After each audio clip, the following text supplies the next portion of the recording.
Hello. Hello, hello, hello. Y'all, I went and got my iPad because it's easier for me to see the screen than trying to squint to see the phone because that's how old my eyes are getting. Hi. Hello. Surprise, I guess. Or not. I think I got everything on the table. Hi. Just want everybody to do me a favor. We hit the like or the thumbs up or the thumbs down. It doesn't matter to me. I don't think it matters to anything. That's just what I've come to realize. Just interact with the channel. That's all I ask. Hi, Mary Jane. Good to see y'all. This is so much easier sitting the iPad over there and then the phone here. I can see the iPad. Oh my God. These glasses are paying themselves off. I like it. Oh, the iPad's a little bit behind, but that's okay. That's all right. Hi, RC. Hi, Mission. Good to see you. Josh. Hello, sweetheart. Hi, Hopes. Josh, I love when you say that in your country voice. 11 here. Thanks, guys, so much. Do me a favor, just if you want to hit the thumbs up, the thumbs down, matters not to me. Listen, I still have stuff to do. And so I'm going to do it while I talk.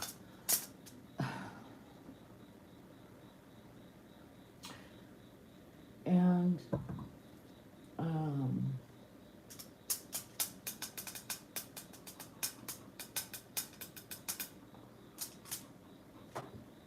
you want to see my new tat?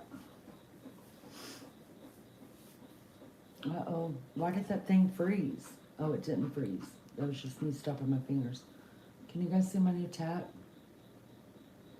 I have to wait till it comes up on my iPad to see if you guys can see it. See how far back my iPad is? It's not even showing up on the screen yet. There it is. Okay. There's my new tattoo, you guys. It is a 4/5. It's in honor of my mama, who would have told me, do not get it, but I did. My siblings are getting one as well.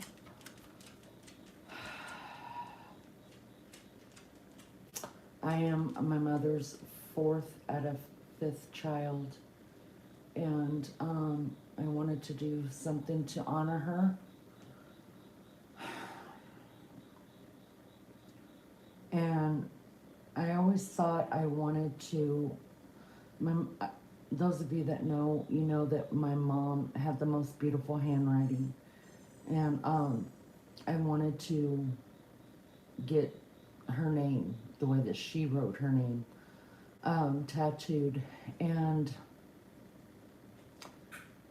I'm still on the fence about that, and I thought, no, I'm going to just do something small for right now, because my mom just would be like, no, don't be silly, don't put my name on your body. So I'm still on the fence about that, but I don't think my mom too much would have minded my 4/5. Little girl she'll be barking in a minute, because unless I invite her in this room, she won't come. You guys are probably, no panel. This is going to kind of be a, let's understand Lainey a little bit.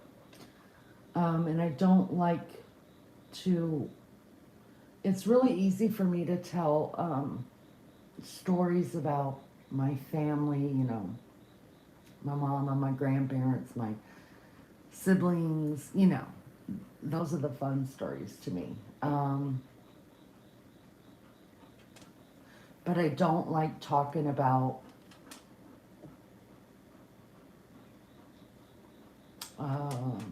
my own feelings very much, because Hi, Bees. Hi, Ann's Place. Because when you do that, people can use it against you. Nellie Joe, hello. And I don't, I really don't want it.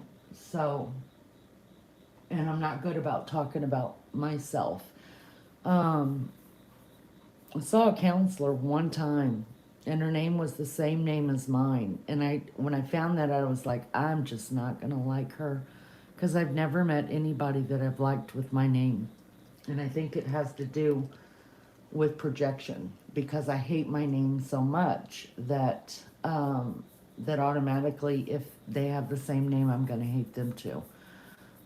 So I saw the damn counselor for like, oh, maybe 3 visits, and I was just like, I can't do this. Like, I don't want to talk about it. Then I went to group therapy one time, and I found myself sitting there thinking, my life's not that bad. I just have to get a divorce and figure out who I am, and not be somebody else's child anymore. And then I'm going to be okay. That's what I got out of the first therapy thing. The second therapy thing, I think I just didn't give her a chance, to be honest. And double fisting, you guys, I have a coffee in my, because it is fall. Y'all know this is my favorite time of year. My Stars Hollow cup that I own, my second oldest daughter got it for me for my birthday, and she and I are big Gilmore fans, and I'm the Lorelai to her Rory. It's funny because Lorelai had Rory when she was 16, and I had my daughter, that daughter, when I was 16, my second daughter. And so every fall we watch it, and then we talk about it, and then, we end up getting each other something from Stars Hollow. So it's just a thing between both of us, because when her father and I were going through our divorce, she was 16. She was 16 years old. And for a minute there, it was just her and me living together. And so I think that lasted like a month and a half, and then they all came and lived with me. But yeah, so we bonded. We understand Lorelai and Rory a lot. Good to see you guys. Hi, Wild Angel. Good to see you as well. I miss you too, Melly Joe. But I want to talk, and if you guys don't want to listen to me just talk, then I understand. I know that I feel like this. I may not be this. I keep telling myself whenever I sit down and I try to figure out this 12-step program that I've been on for 15 years, that I can't be the only complex person. But I feel very complex. I feel very like, not a difficult person, but a very closed person, when it comes to like my real feelings towards stuff. And I don't like to show emotion, and when I do, I try to just run away so people don't see that emotion. And I'm very, very sarcastic, because it's a ploy. I guess I've perfected it, because that's really all. I mean, when you've been that way for so long, it becomes a part of you. So truly, my whole family, my kids, my extended family, my mama, we're all very sarcastic people. And I think it's because none of us really know how to really talk about the scary stuff or the bad stuff or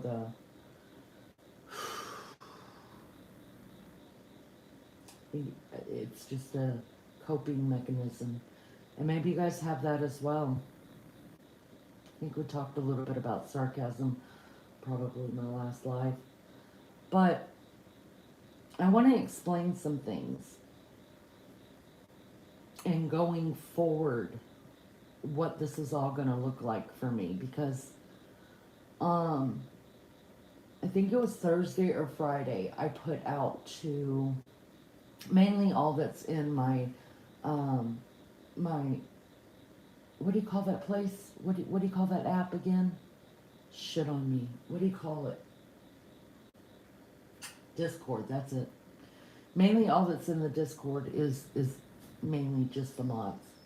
And so I had put out to Mags before anybody that I was going to not go live for a while, if ever. And then I put it out to the mods. And then the minute I put it out to the mods, I took Discord off my phone. I took a couple of apps that I keep in touch with people off my phone, but not before I talked to Liz, because I felt like I wanted Lizzo really to understand that it wasn't, it really didn't have anything to do with her, and I needed her to really understand that. And so I bailed. You know, all this shit's going to be used against me later, so just might as well put out my story, and then, you know, when you hear it later, you probably just think, well, that's not what Lainey said, so that's that. My biggest way of dealing with fear and dealing with uncertainty in my life and anxiety that I can't control is to run. That's me. I'm a runner. I've always been a runner, and I probably will always be a runner. When things get heavy and it gets too dark, I hit the road. So as soon as I did that, I didn't even tell Beefcake. But he knows me already, y'all. We've been together 25 years. He knows who I am. Believe me, I've gone missing a lot. As soon as I put that out, I took off. I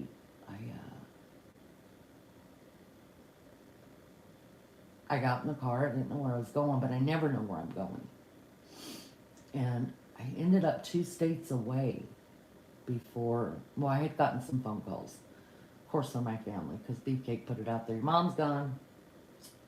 But we've all got Live 360. We can all see where everybody's at in the family, including the older grandkids. By the way, I just want to tell you guys, can I tell you guys, I can't show you because I'm ugly and fat, but I'm having the best hair day. Let me see if I could show y'all a little bit of it. Y'all, let me tell you something about my hair. My hair, so I only wash my hair twice a week. And I never brush it.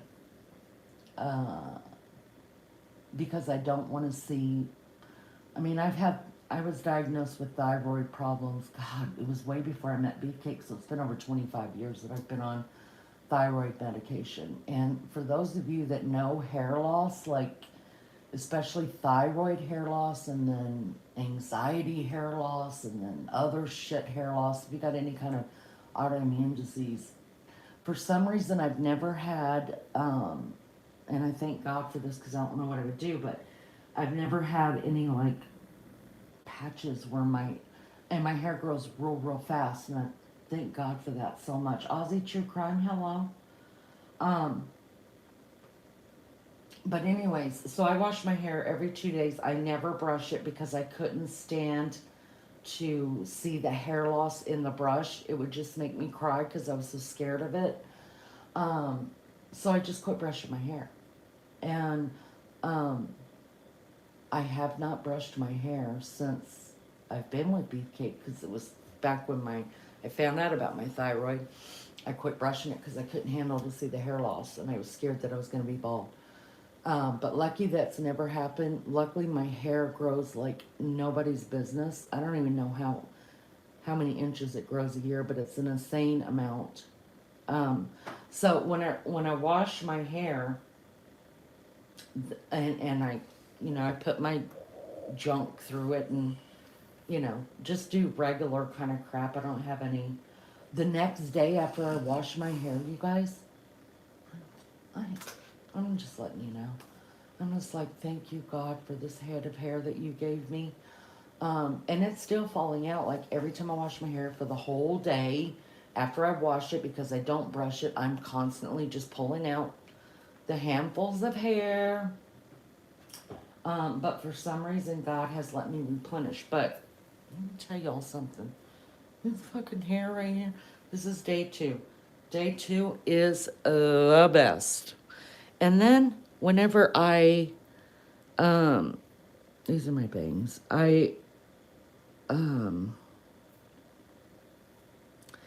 Because I get in this motion of I need to cut off my hair. And I cut my hair about once, maybe twice a year. And so when it works out like days like this, I'm like, oh God. Well, that doesn't make my hair look good. I just saw it on the iPad. That doesn't show you what a great hair day I'm having. But believe you me, I would tell you if I'm having terrible hair. Okay, I'm not. It's really good hair right now. It's so good. Um, and when I woke up today, I looked at my hair in the mirror and I was like, oh girl, we're not cutting that for a while. Because right now it's right below my bra strap in the back. All right, y'all get you some coffee. Hit the up or the down. I don't really care. I don't think it matters. So I got that, and I've got my tea. Because y'all know I got a double fist. I'm still doing great with the no Diet Coke. Drink a lot of water. I drink shit ton of coffee and probably 2 of those teas a day. And that has got, it's got the pink stuff in it, the sweet and low. So I'm doing really good. I drink all the time, though. You guys know I drink a lot. So, back to this.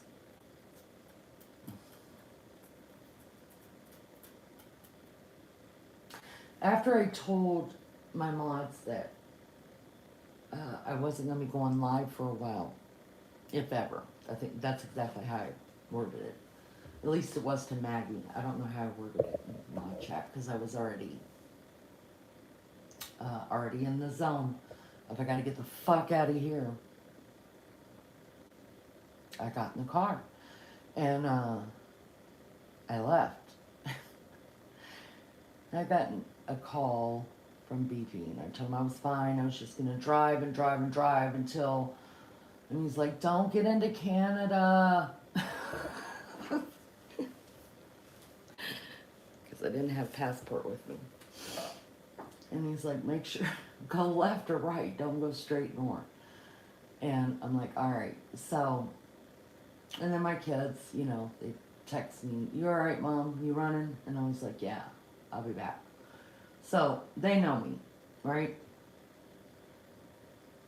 And before I knew, I'm just listening to my jam. Y'all get in there and listen to my music and cry and talk to God and talk to my mom. Because I used to run to my mom's house sometimes. I would run to my mom's house and go lay in bed with her and she would tell me how ridiculous I am. But also, after she would tell me how ridiculous I was, she would tell me what a terrific, that was my mom's word, terrific. She was like, darling, you're just a terrific person. You just don't realize how much people love you. And I'm just like, you know how you get down on yourself. And so, And then sometimes I would go see mom, lay in bed with her for a while and cry, and then I'd still hit the road. But my mom always had my 362, so she knew exactly where I was at. So I hit the road, and it took me a day and a half to fucking realize before I had gotten it out of my system, to turn around and come back. Now I had to turn around, and then I was so damn tired. I went to a truck stop and just locked my doors, and I went to sleep for about 3 hours and got back on the road. And that part, more than anything, that's the part that drives my family crazy, is that I do stuff like that. Like I always make sure it's well lit, like in a parking lot that's got a lot of people around.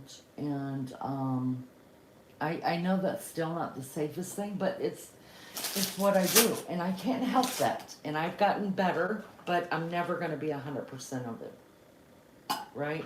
It's just not going to happen, no matter what I do. And I know that about me, but I've tried, and I have gotten better about it.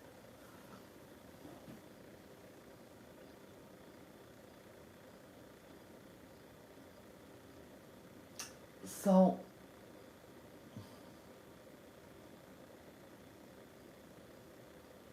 this is the shit I don't want to talk about, but I'm gonna tell you what had happened. Okay? My mods pretty much will know what's going on. Maybe some more than others. And Maggie knows what goes on sometimes, not always. If I think it's gonna stress them out, I don't say anything, because I know all of us have our own shit, right? So who needs my shit? But the type of person I am, when there's a crisis, in my family, I react. I get shit done. I make it happen. I don't think it's just a natural thing for me. And then when things start to calm down is when I fall apart.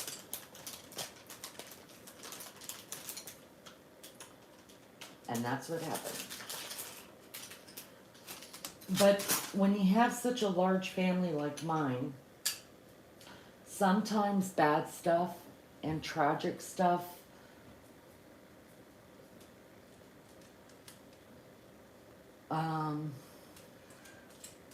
overlap. And there have been times that my mods knew, you guys may not have known, but where things have overlapped, and I've called my mods or reached out to them and said, look, I can't be in two places at once. This is going on here. This is going on there. Can you guys pray? And that's happened a couple of times. But it comes with the territory of having such huge families. Right? So everybody on the channel pretty much knows about my father-in-law and what all that took.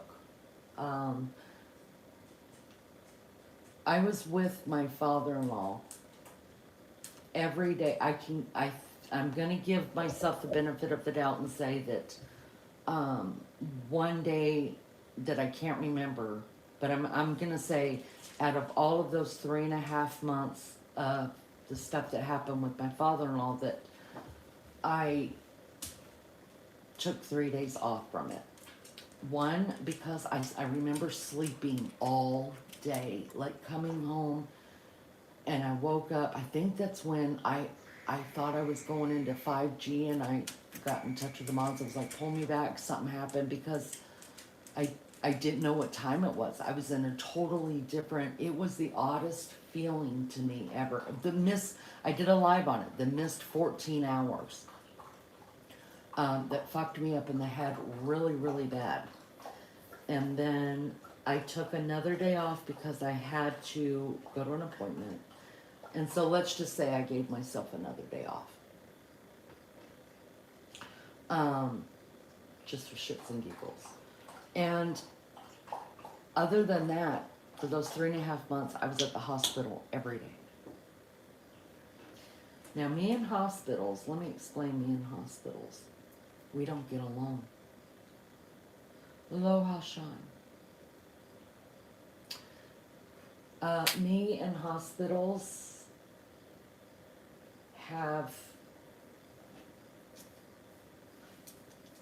we don't get along. I'm scared of them.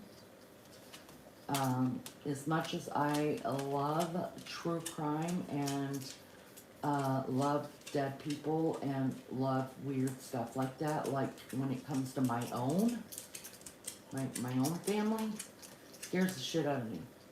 So what happens is, when there's a crisis, I handle it. And then when there's two people that I've always depended on when crisis happen. One is Beefcake, of course, and the other is my sister, my oldest sister. And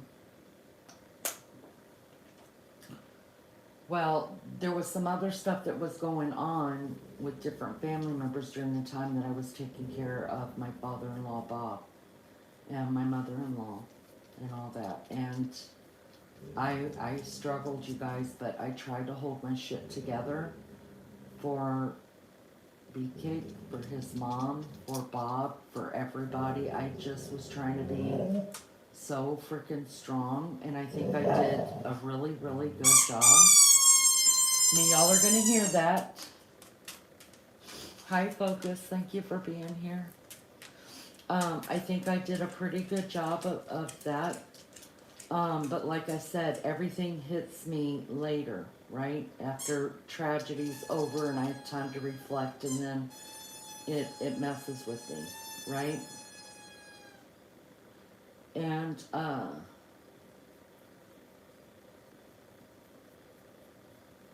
a couple of other family things had happened during this time. And, the last blow to me was, I can't even remember what day. Was it Monday?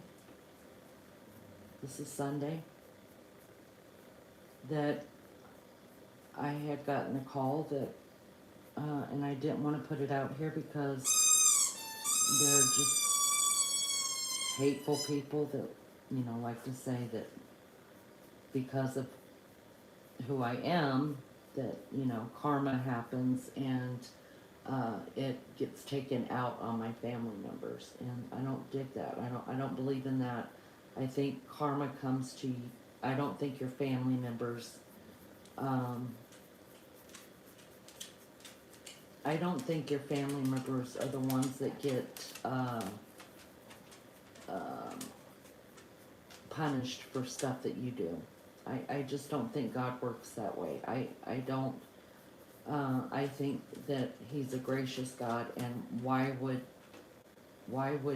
my family, I mean, they got their own shit, right, that they've got to answer to God for, and they don't have to worry about mine, right? So, but still, didn't exactly feel good. So, the last blow for my psyche of all of the trauma that has happened over all summer long was that my sister had a stroke. The one I depend on, the one that is my person, one of my two people that I can depend on just when I need to fall apart. Like, I could walk away, I could say, tag, you're it, and there's no judgment. There's no judgment. So all of a sudden, Beefcake has to continue working, right? And the other person that I would ask to help me get through the trauma is the one that needs my help. Y'all, I'm not gonna lie, that was very hard because first, let me just say my sister's okay. Um, it's amazing that she lived through it because by the time she went to the hospital, her stroke had happened like 36 hours prior. And um,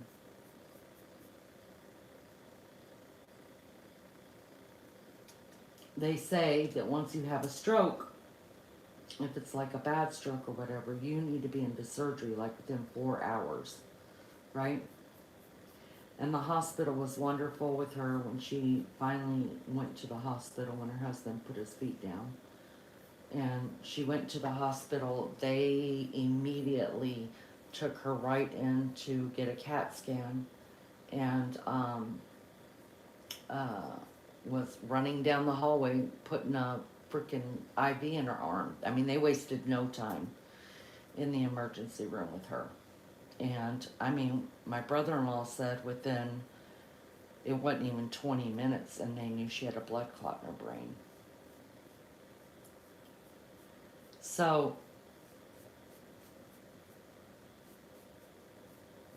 I get the call,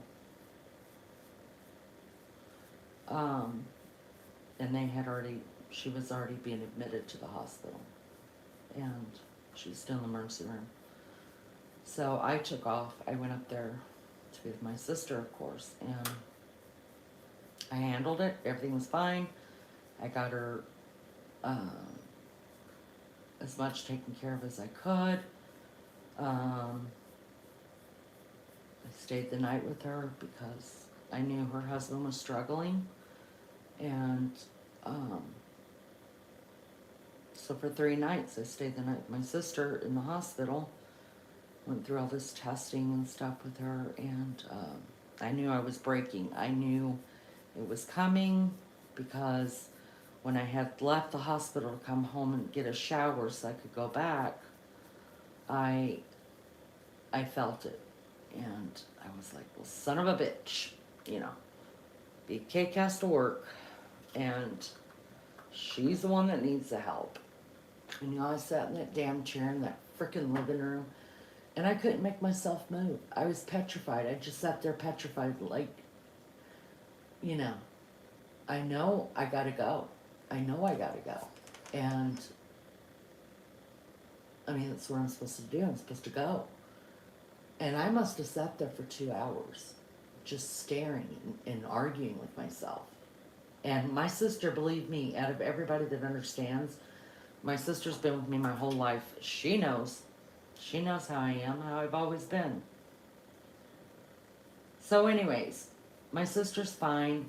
The blood clot is in the left side of her brain, which affects your speech, your comprehension, all that. It does not affect your walking or use of your limbs or anything like that. So there is no option for surgery. So they put her on blood thinners and Plavix or something, I don't know. Anyways, and she is now in therapy. She's no longer at the hospital. She's at a therapy hospital, whatever you call those places, therapy, so that she could learn so she knows what she wants to say, right? She knows, hi Zyrock Daddy, good to see you, honey. Hi anybody else that's come in, thank you for being here, I appreciate you so much. Can you do me a favor, hit the thumbs up, the thumbs down, it matters not to me.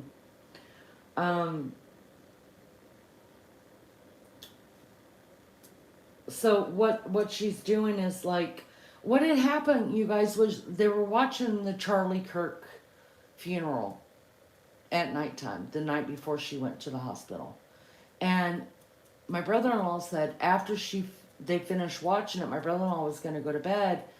And my sister stood up and she said she was trying to say something to him, but the only word that would come out was pterodactyl. Like she would start a sentence and then she would just say pterodactyl and then she'd stare looking at him. And he's like, what the fuck are you doing? And so that was going on for a little while. My brother-in-law literally thought that he was fucking with her, that she was fucking with him, and she thought that he was fucking with her.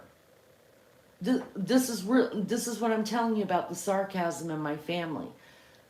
Neither one of them knew that there was a real problem because my sister didn't know that that the word pterodactyl meant nothing. It wasn't a part of it. You know what I mean? It was just a word that she could say. And he thought she was fucking with him. And he's like, knock it off. And then she would say, knock it pterodactyl or whatever. And then he called their youngest daughter, still lives with them. And he was like, come in here and listen to your mother talk. And then she was like, what the fuck is wrong with you two? You know, my sister's like freaking out now, but they all think that they're screwing with each other. So my brother-in-law looks up, stroke. And she didn't have any weakness on any side. Her lip didn't fall down. She didn't have any kind of paralysis. She didn't have any weakness. She didn't have any. It was just this real weird word, pterodactyl, that she kept saying during when she was trying to have a conversation. And then she couldn't get like a conversation out. Like she would try to cuss out my brother-in-law and it wouldn't work. Like she couldn't, but she didn't know that it wasn't working. I hope that all makes sense. Anyways, so, and it was because of the blood clot that, so then they went to bed, weirdly, because my brother-in-law also read up anxiety. Now, mind you, my sister doesn't have anxiety problems, but it, you know, and the truth is, when you're flustered, whether you've got anxiety or not, if you're flustered, sometimes it's really hard to get the words out, even for me. And I do have anxiety, but like when I'm flustered and I'm trying to get something across to you guys, I mean, even I can't come up with the right words sometimes. So, anyways, he's like, I'm going to bed. And she went to bed with him. And apparently the next morning, he went to work. She's still asleep. And their daughter was leaving for work, and she went in to go and wake her mom up. And I don't know what her mom said to her. My sister said to her or anything, but she called her dad and she said, you need to come home. Something's wrong with mom. Well, then they argued for a whole fucking day, which is par for the course for my sister and her husband, because my sister doesn't like to go to the hospital for stupid shit either, but she couldn't recognize that she couldn't talk. She couldn't make a sentence. She tried, and then she just thought she was being forgetful. And then the pterodactyl word went away, but she couldn't figure out how to say words. She couldn't, and she's still that way. She knows what she wants to say, but she can't get the word out. And so you just have to sit there and kind of listen to her and get the gist of what she's trying to say, and she's beating herself up, and she's like, damn it.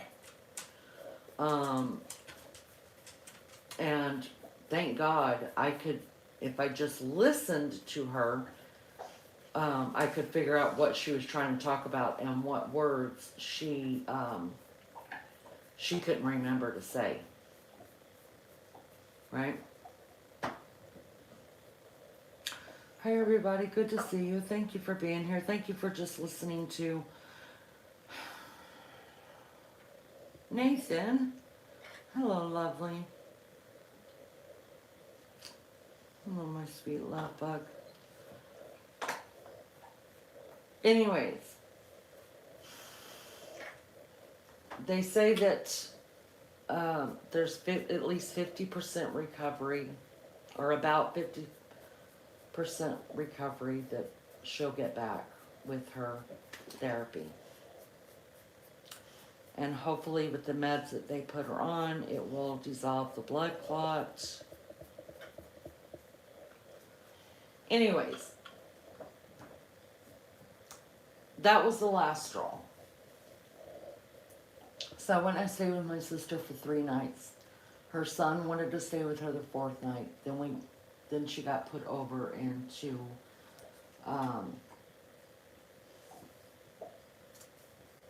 therapy, whatever that therapy place is called, where they do cognitive therapy with her. I mean, she walks fine. No, I mean, it's just the therapy. It just affected her, her, not memory. No, because she was talking about, like, when me and her went on the cruise and we were talking about it. So it's not so much, she just can't, the word is like right there at the back of her tongue, but she can't make it come out, the words. And so it just sounds all weird. Like, she couldn't say her last name. She was putting her maiden name and her married name together to make up a name that didn't make sense. And then she had to go so she did 2 CAT scans and an MRI. And when we went down for the last CAT scan, I was sitting in there with her, and they asked her name. She got out her first name. She couldn't say her second name. And then they asked her date of birth. She couldn't remember her date of birth. She kept saying, I know it, I know it, I know it. And so finally the lady just looked at me, and I told her, and she's like, yeah, that's my date of birth. And anyway, so that's that. But that was the beginning of my crash.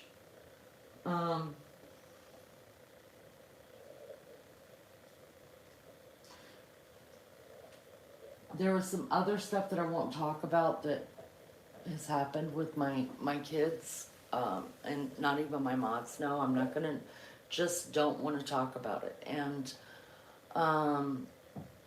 some health stuff going on, and so it all just was like, fuck it, I gotta get out of here. So I left. And I didn't know if I was gonna come back, but what I was saying was I just wasn't gonna do lives for a while, because I didn't want people sitting around waiting on me. You know, the mods could be doing something else. You guys could find a new channel that you like. I don't know. I just needed to get away, because on top of all the real life stuff that I won't talk about, and the 2 major traumas of losing my father-in-law, and then my sister, and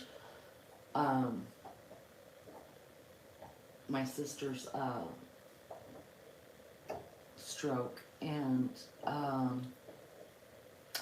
then all the online stuff. I'm not gonna lie, all the online stuff. It was just enough, and I had to. You have to, in order to take care of yourself, another thing I learned in therapy a long time ago was that you get rid of things that you can get rid of, because some of the stressors in your life, right, you can't get rid of them. I'm not willing to get rid of my sister. I'm not willing to get rid of problems that some of my kids are facing with some health things, and I can't, those are my family, right? So for me, I have to like shave off, and then I have to run. And so for me, the only thing that I could get rid of that was causing me some undue stress was the internet. And so I was like, I'm just done for a while. I gotta handle life. I gotta do life, real life. And I did. I did it the way that I did it. I ran away. I came back. I've been back over to see my sister, called my mother-in-law, made sure she was okay, called my kids. Everybody's good. And let me say this really quick, that there's only been one thing that I have watched. That was a good thing. I didn't watch any YouTube at all. Nathan, it's so good to see you. Take care of yourself, okay? We'll do a funner live another time. But thank you for coming. That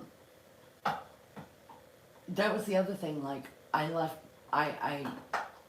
didn't listen to YouTube. I didn't listen to nothing but my music and my mom's music. And that's it. That's it. I didn't listen to any of the true crime things that I like. Oh my God, Pink Fan, is that Pink Fan? I thought you left the internet.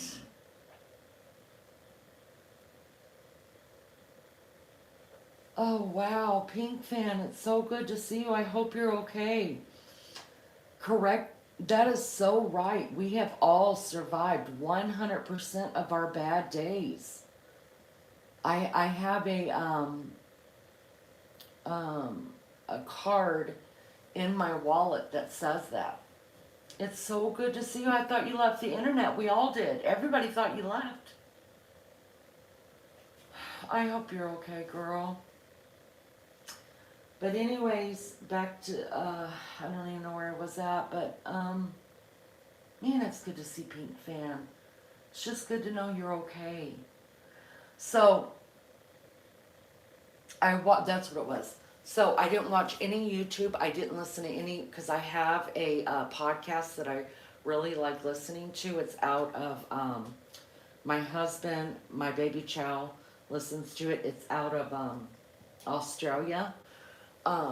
It's my favorite one. I love the way he talks. I love the way he explains the cases. Oh, I just love him. But anyways, I didn't even listen to that. I was just like, no, I'm checking out, gone. Which was really good. So tonight,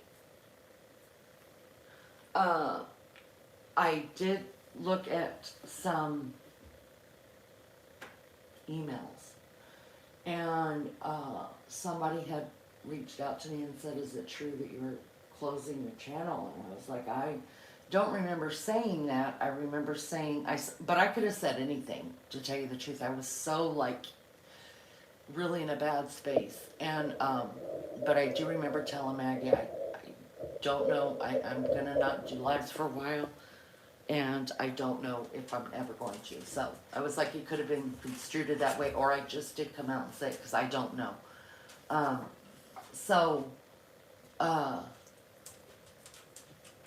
was told that there were 3 different people that put it out on their lives that I was not going to come back to YouTube, or that I was going to close my channel.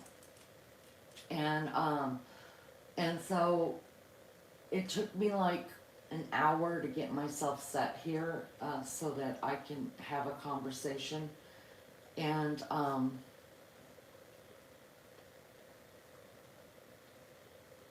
be real with you guys. And I'm not gonna lie, it's hard. But you deserve better from me than just running from you guys. I mean, you guys supported me for well over a year now, and you deserve better from me than that. But so I'm asking for forgiveness for just running away. I didn't know what else to do, and that's who I try not to be, but sometimes it gets the better of me and I go. Good news, got news. I haven't never not come back. I have to run as far away as I can get. So I wanted to put it out there, like, no, I'm not closing my channel. I have thought about next steps, like, should I keep doing this? Is it worth doing this? Is it worth do people want to hang out and watch me just do silly shit or talk or do panels? I mean, is that what we're going to continue to do? Or because I've got other ideas, and sometimes I did talk to Lunch Lady about it, about creating another channel of something that I want to do, and maybe I should have done that in the beginning rather than coming and doing this. But then I think, oh my God, I can't think that way because I would have never met you guys. And I would go through everything all over again from the very beginning to have the friends that I have, that I do consider you friends. I consider some of you my sisters, and I I mean, I really do. And maybe that's crazy. Maybe I shouldn't. Maybe that's how people get hurt. Maybe that's how I've gotten hurt before, because I put too much into a friendship that meant more to me than meant to those other people, I guess. But I've always said I'm not everybody's cup of tea, and I know that. And I'm okay with that. I really am okay with not everybody liking me. I'm absolutely fine with it. But I talked to the Lunch Lady, and I told her that there is some passion that I have, and I am trying to figure out, can I do that other channel and do this channel? Because let's just face it, I don't want everybody who knows me on this internet to know that other channel. I don't. I mean, one channel is enough for people to hate you on. The other channel that I want to do would be involving more of my life, my passions, the way, I mean, obviously I would be being seen on camera. So there are definitely people I don't want following me over there.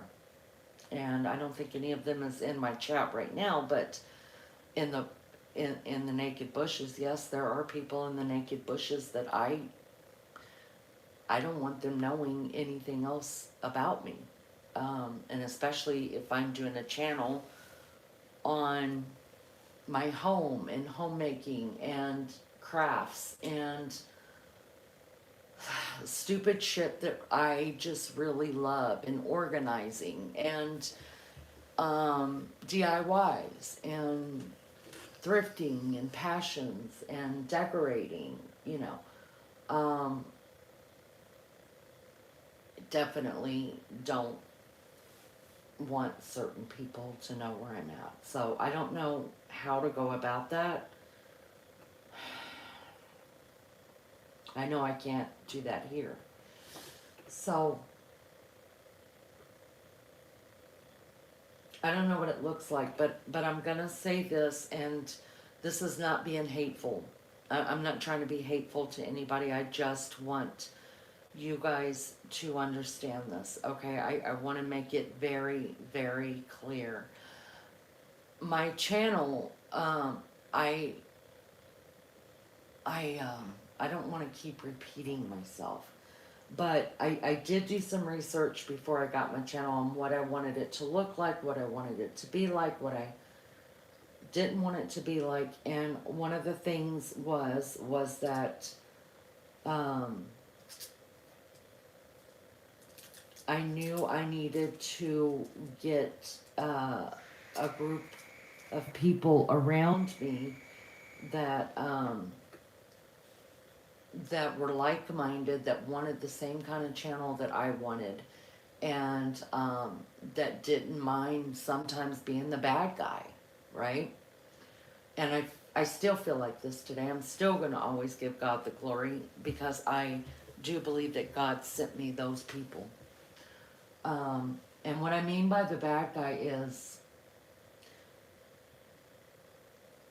they have to block. They have to monitor chat. They have to decide what's acceptable and what's not. And they have to decide, um, are we going to give this person a warning, or am I just going to get rid of them and probably take some hate for it? And they have. There's been other creators that say, I can't believe Lainey lets her mods do this. It's not that I let my mods do that. They've joined with me. They've joined a partnership with me to grow a channel that I feel is safe. And the only way to continue that for me is, most of the time I don't even, at first when we started the channel, the mods would always tell me, look, I block this person, that person, if you want to unblock them, you can. And I was like, no, no. And finally I just told them, I don't even need to know who you block. I mean, what's the point in trusting people, and then go behind them and micromanage them? They're not out to hurt the channel. They could have done that a long ass time ago, but they didn't. So it's not that they're out to hurt the channel. So this is what my runaway drive, when I thought about the channel and how I was going to go about it, what I was going to do with it, if I was going to create the other channel so that I can just be me, in all my glory and my good hair days sometimes. What it was going to look like. And here's what I thought. And I mean this from the bottom of my heart. I don't care who believes me or who doesn't believe me. That's what you believe about me is your business. And if it's your jam to go and tell everybody your business about what you believe about me, then I guess do you. I mean, people will decide what they want to decide about me. I know I'm a good person. I know I can be very quick with my anger, even though oh my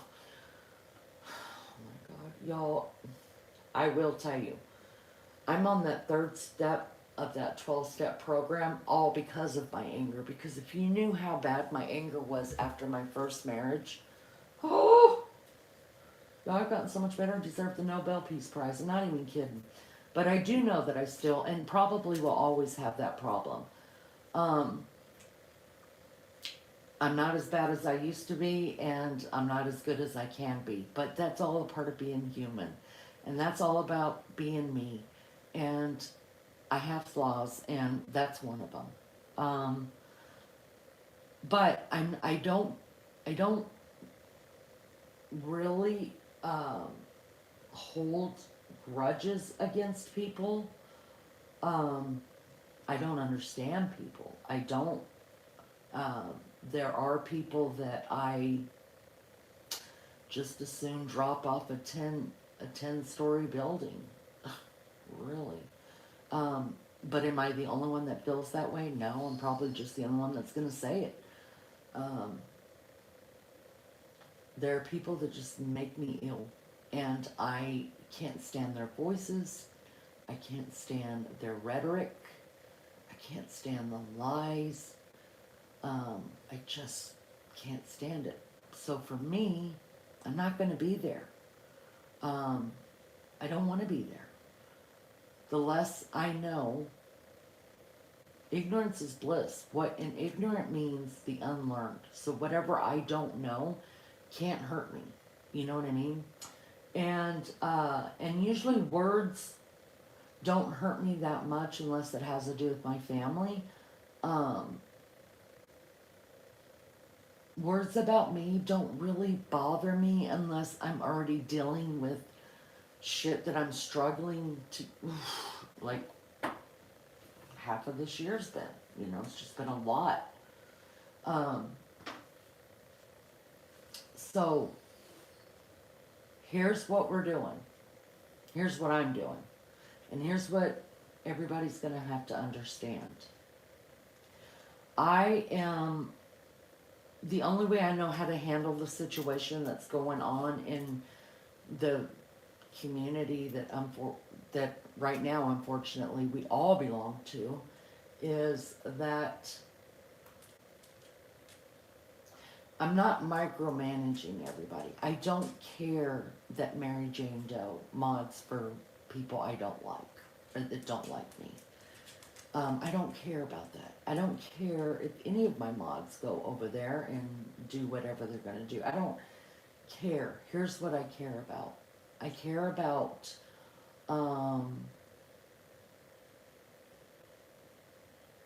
fence sitters. I care about people who can't call out what's right and wrong.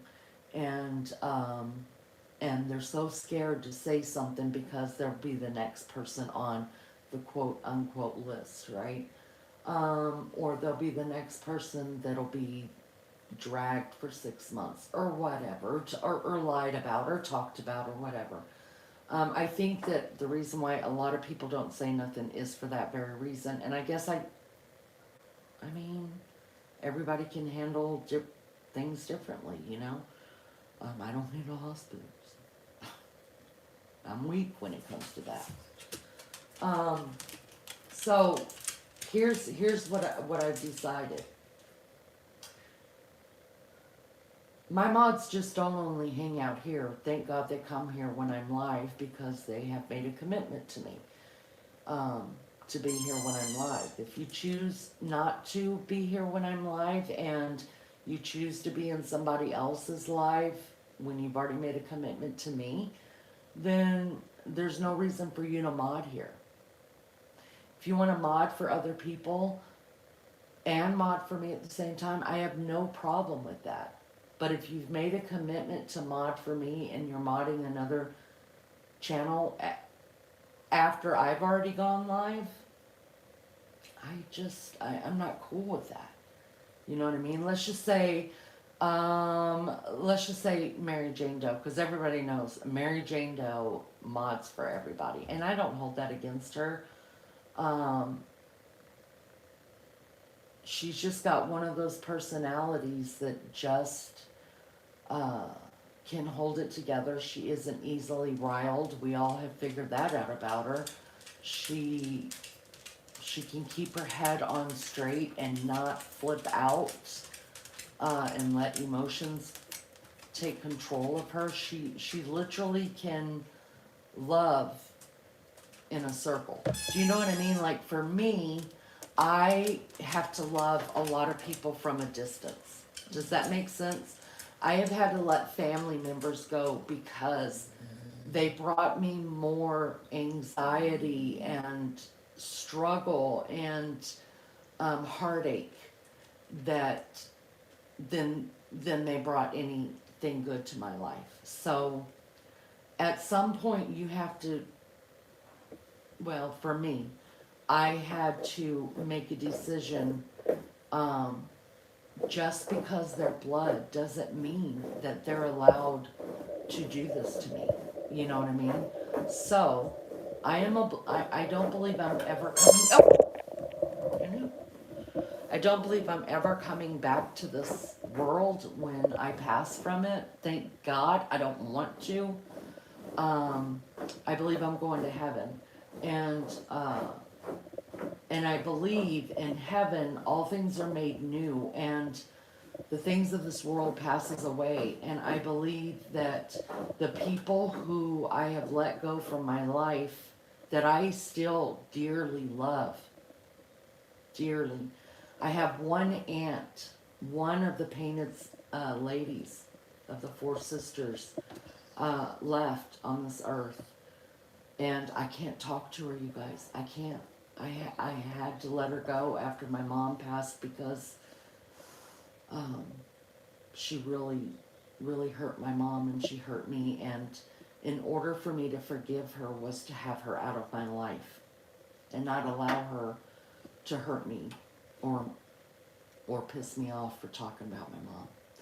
So I'm a firm believer in blocking. I don't care if people ever come back. I don't care, and that may sound rude, and I don't care if somebody comes in here and is being a total asshole and the mods block them and they never come back. I could give a shit less. I really could. Because I don't need people like that. The people who care about me and care about the channel and care about chat, first of all, wouldn't put themselves in a position that the mods have to block them. Right? They're going to be cool in here. No matter how they act on another channel, I don't care. I'm not your mama. I'm not going to chastise you or have a discussion with you on the side. I'm not the principal here. I'm not the moral authority. I'm the moral authority of my channel. That's what I am. I say what goes on in my channel. So for me, I'm not going to not have the mods block people because I'm trying to grow a channel. Fuck that. I don't give a shit if you ever come. If you're going to come in here and cause shit and hurt people that have been with me and supported me all this time, you guys, I'm so sorry about that.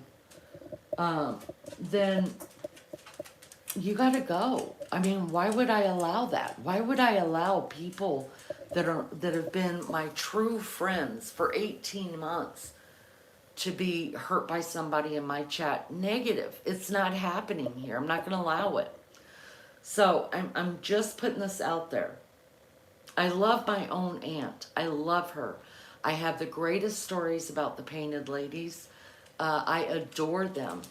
But in order for me to not have to deal with that, with any kind of hatred or any kind of discourse or being pissed off all the time, I just let her go. And I know in heaven that she's just everything that has ever been done wrong to my mom or that I did not appreciate of my aunt, all that's going to be gone, and we're just going to love each other.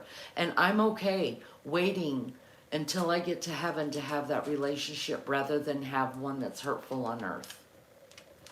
And call me what you will. I don't care. Say that's just ridiculous. I don't really care. You don't live in my body. You don't know what all I can take, just like I don't know what you can take. And I would not judge how you decided to handle relationships in your life. Don't come judging me for it. So how we're going to do is everybody goes to different channels. My channel is not the only channel. Sorry, I'm going to move this a little bit because Wednesday's in here, Newt's in here, and those tails go flying. But anyways, I show up in other channels sometimes. And this is what I'm going to say. If you're talking shit about me or my friends, and then you're coming over here and playing nice, I'm not into it. I'm not into it because I think there's an agenda. You're either here to get whatever you want to get, or you want someplace to go, or you want this or that. I don't know what the agendas are. I don't understand the agendas. No. I don't understand the agendas, and I don't want to be a part of them. So here's mine. If I see you or one of my mods sees you in somebody else's chat and you may be in their chat and they're doing a live on me, how much they hate me. I'm not going to tell you not to go to that chat. Go to the chat. Do whatever you want to do. But if I see you agreeing with them, then there's no sense in you being here. So I'm not asking you to pick sides. I'm picking the side. I'm picking the side of according to Leanie. If you're going to be two-faced, and lately that's what I've been called, and that's fine.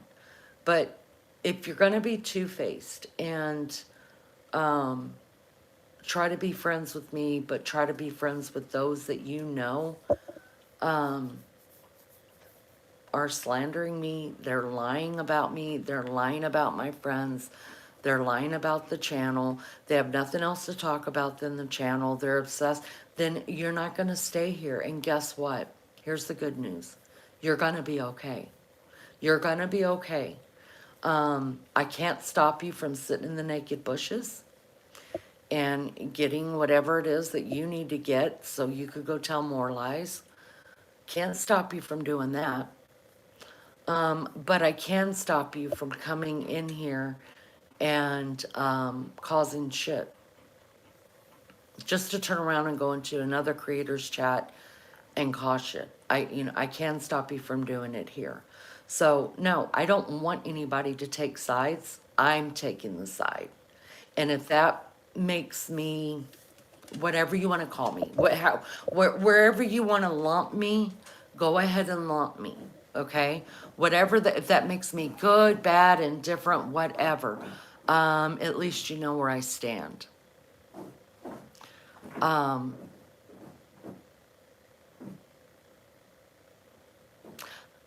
Yeah, I'm not gonna, I'm just not doing it. I don't want to do it. So I'm letting the mods know right here in front of God and everybody in country, that if you happen to be in a chat and you happen to see somebody who's just talking shit,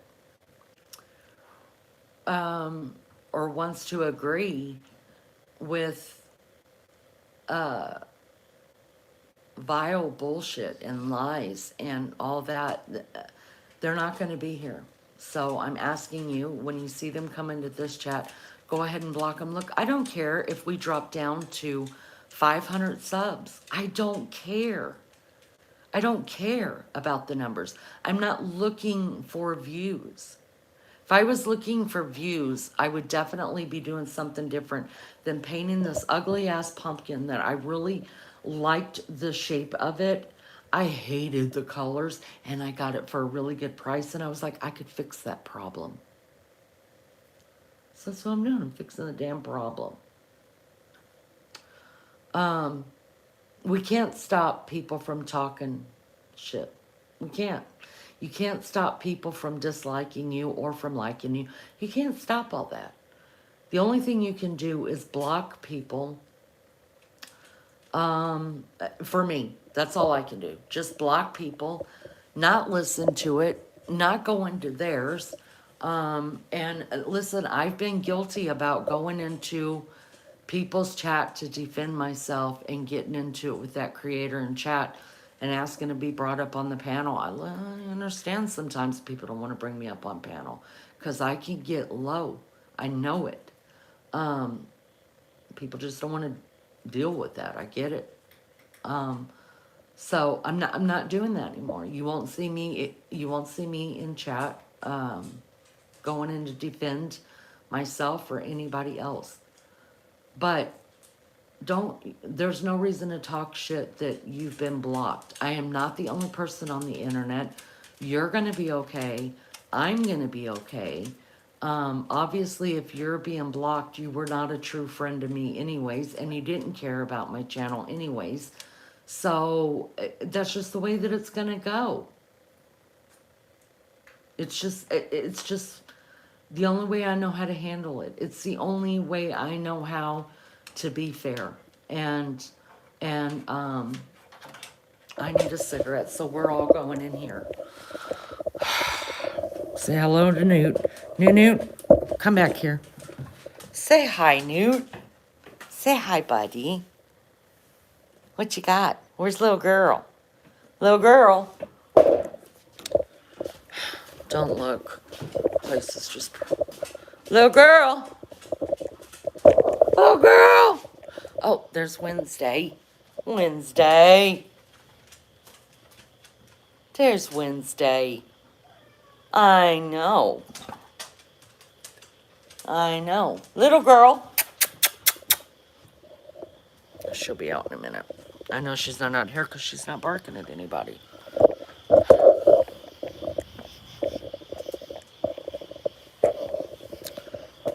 I know I haven't said much to chat. Sorry, Nunu. You stop doing that, buddy. Sorry I haven't said much in chat, guys. I've been hurt by someone on this channel, yet I keep coming back, let alone the only channel I am dedicated to. The only reason I turned, pardon me, YouTube on in the past 4 months. Well, I appreciate that. And I'm sorry that you have been hurt. And look, I don't want anybody hurt. I, I don't. Um, I know, there, listen, it's when you're typing stuff out to put in a chat, I think it's pretty easy to be, I hear a little girl. Oh, she's out in the yard chewing her yak bone. Y'all, I got her a yak. I got her and Nunu to yak bone. And those bitches are lasting forever. But anyways, I know it's easy to be construed. That's why I don't even like if I'm having a discussion with somebody, I don't like to do the discussion in a text, because you can't hear the tone, you can't hear, you know what I mean, right? And I think sometimes that happens as well in chat. And then I do think some people take digs.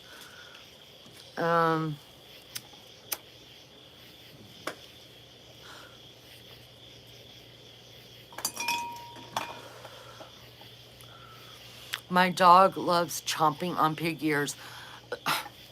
Mary Jane, I give my dogs, hi Michelle, I give my dogs pig ears and they eat them like in one go. So I try to find, like I tried bully bones. I don't know if you guys ever heard of bully sticks.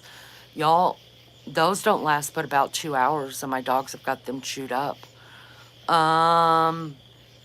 So I found these at Marshall's, and they were expensive. They were $9 a bone, but they've had them now for 2 days.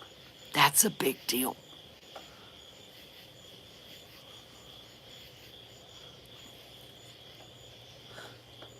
So anyways, I just want to make that clear that that's what's going to happen.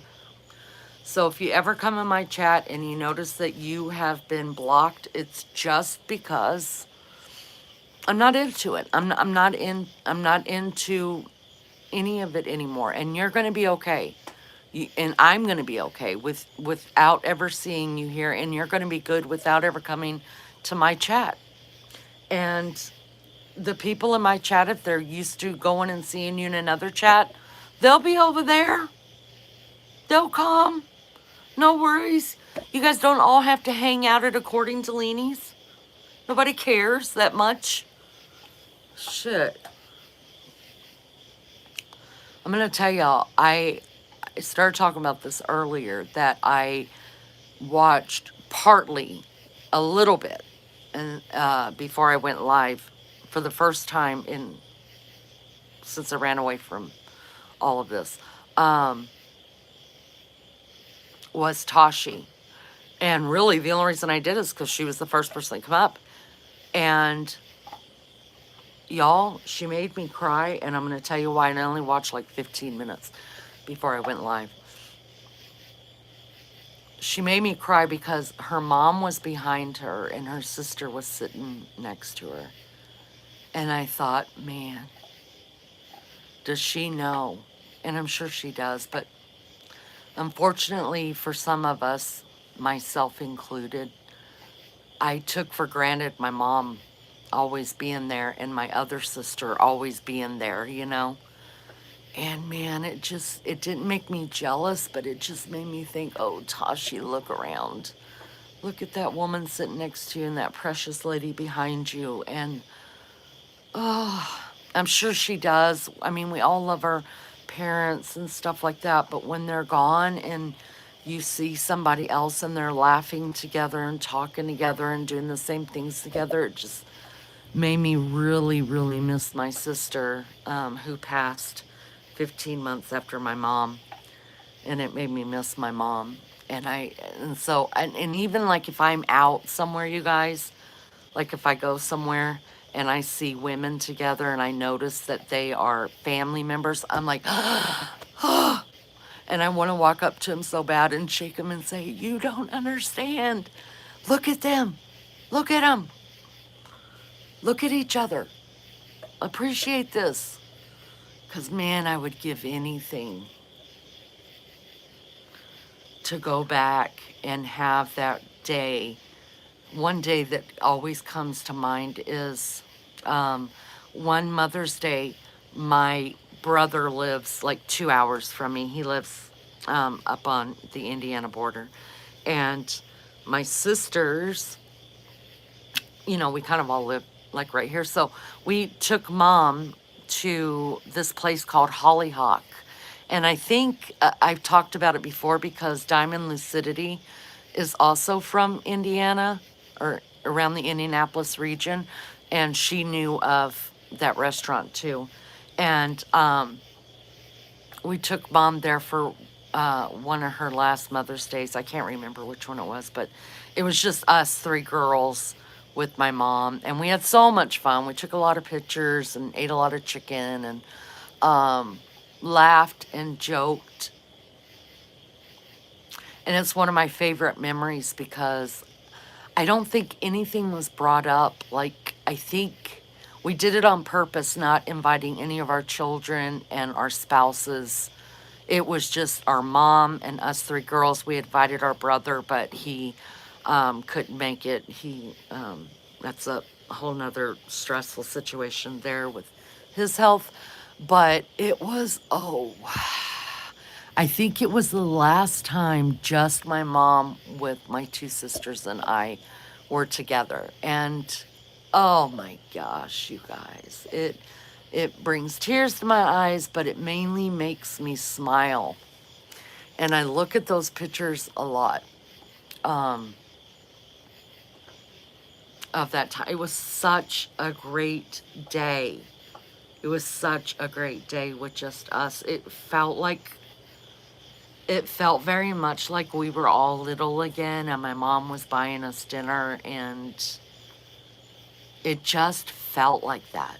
And I thank God for that. So when I saw Tashi tonight with her sister and her mom, I was like, I gotta quit watching her because this is too much. No, I can't. I took down almost every picture of my mom and my sister in the house, and I'm not saying that to be mean.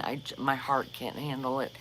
Even after, it's 6 years since Mom's gone and 5 years since Deb is gone, and I had pictures and stuff that was made for me, you know, crosses and my mom's name soldered into wood and my sister's name, and I actually made them their own flower garden. I put their own flower colors they liked, and I had stepping stones made because neither one of them are buried, with just their names on them so I could look. And I had to take down everything. I couldn't do it anymore. I realized that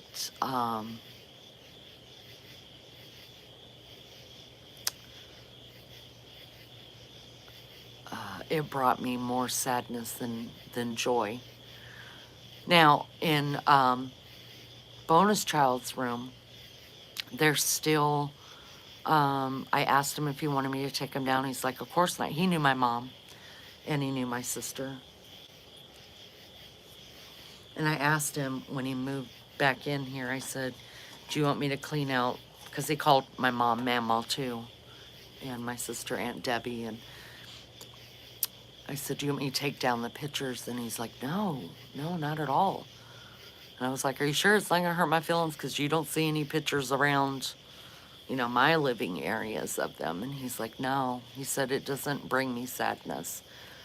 He said, I look at them and I smile. And, but for me, you know, I, like the whole fucking state of Georgia, you know, after I got divorced, I was like, I'm never going back to Georgia. I'm never going back to those. Because I associate things with bad things in my life. So I think the pictures and all the little things that I had sitting out that reminded me of my mom and my sister,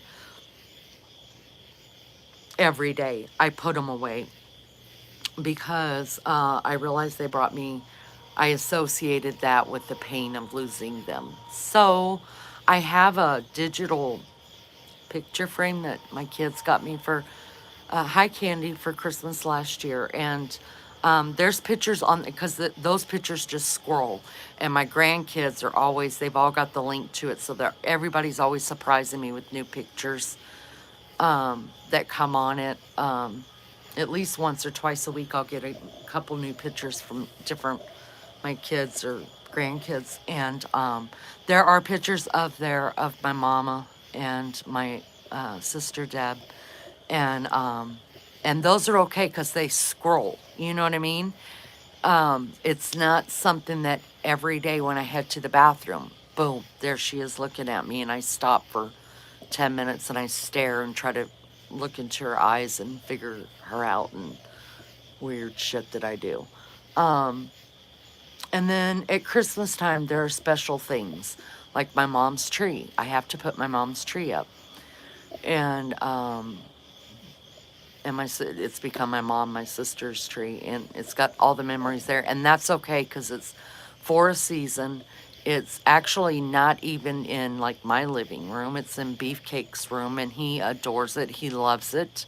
I think he's gonna love it even more now because it'll also become Bob's tree. There'll be a lot of things from Bob because his mom actually gave us a bunch of her Christmas stuff after Bob died. So a lot of that will go into there. So, and he doesn't associate, you know, I associate. So, those things bring him comfort. Whereas for me, I'm like, I gotta run away, you know. But we're all different, I guess. Um, I'm not smoking a joint. My cigarette just keeps going out because I don't hit it. I didn't even try a joint, but I did try that pen thing. Oh, the worst taste. Oh, I know, I know. How can you like the taste of tobacco, but you don't like that taste? We all have different tastes. Like, I like coffee. Some people like tea, you know. Some people like Pepsi. Some people like Coke. A cola.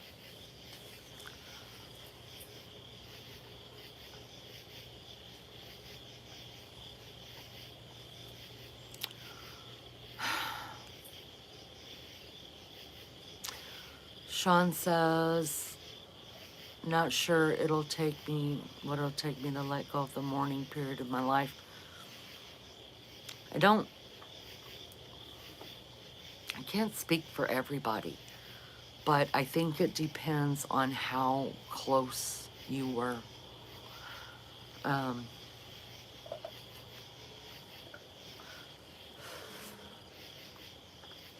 like when the guy that I thought was my father for the first 49 years of my life passed away.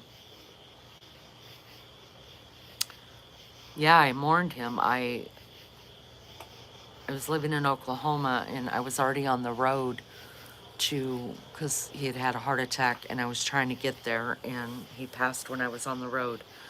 And I cried all the way to El Paso, Texas, because I went ahead and went.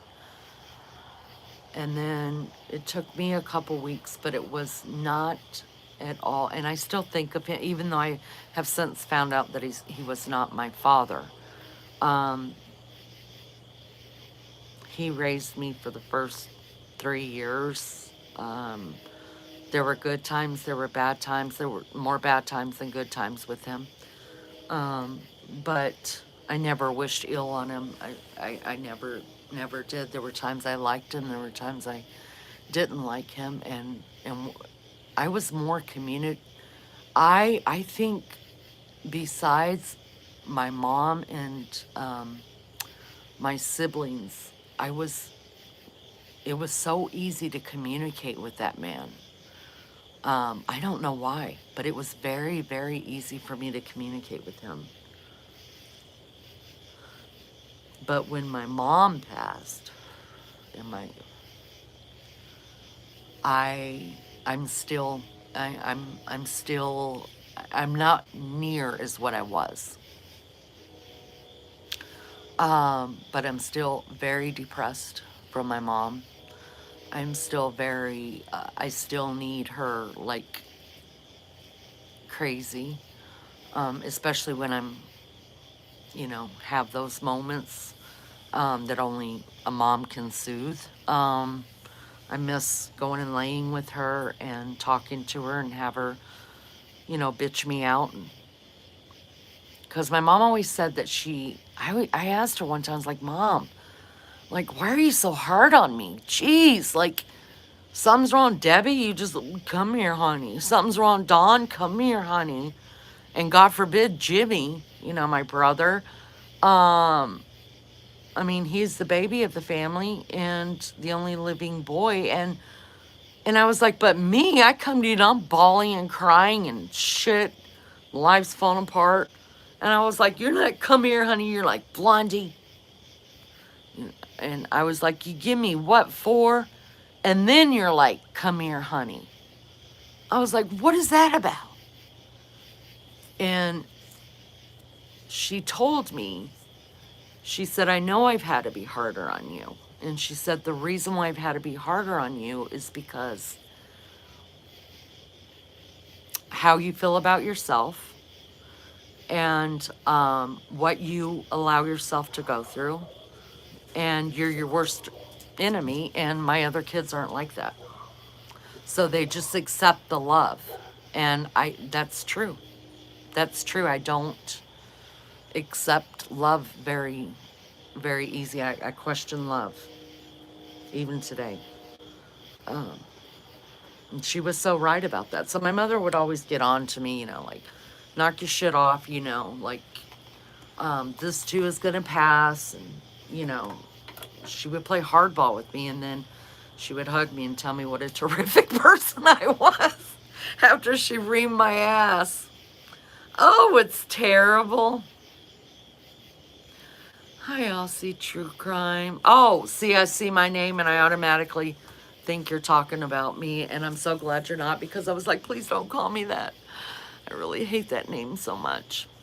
Hi, Tashi. Good to see you. I was just talking about you and how you made me tear up tonight.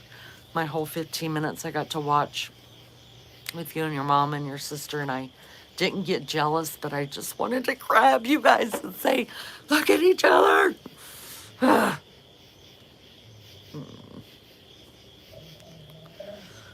Turtle Gang. Your mom would not want you to be sad. I know you miss her, but try and keep that in your mind. My baby brother's name is Jimmy. Oh, is it? Nice. No, Mom wouldn't want me to be sad, Turtle Gang. And she didn't put up, my mom didn't put up with my shit. She didn't put up with my sadness. I think she was always scared of me, like, going into an asthma attack or having a nervous breakdown. Because I've had anxiety my whole life, and,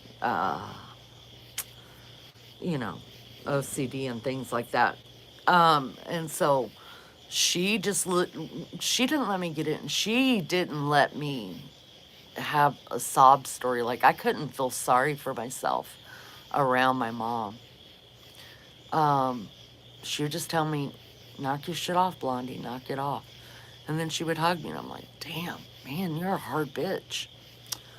And it took, when she left, for her words to make a lot of sense to me. But isn't that like everybody, though? Isn't, once you lose somebody, you realize, especially when it's like a sibling or a parent, and you're like, oh my God, I'm just like that person, or you understand them, or like things that used to just get on your freaking nerves about them.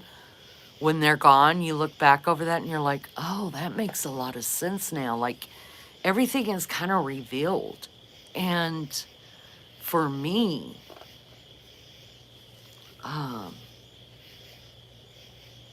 my mom was always a saint in my eyes. I knew my mom had flaws, but I'll be damned, I didn't let anybody ever tell my mama about her flaws. I just didn't. I, um, I didn't let anybody abuse my mom. I didn't let anybody... Ooh, those were fighting words. I'm going to tell you that right now. I would take on my own siblings if they were disrespected my mom. We didn't disrespect our mom. We just didn't. Um, even to this day. But, you know, I did see mom's flaws. There were some things in her past, in my past growing up. But it's funny, after like she died, and I think people who have lost a loved one can probably attest to this. When she died, everything became clear to me. Not right away, just thinking about it. And you guys know I'm an obsessive thinker.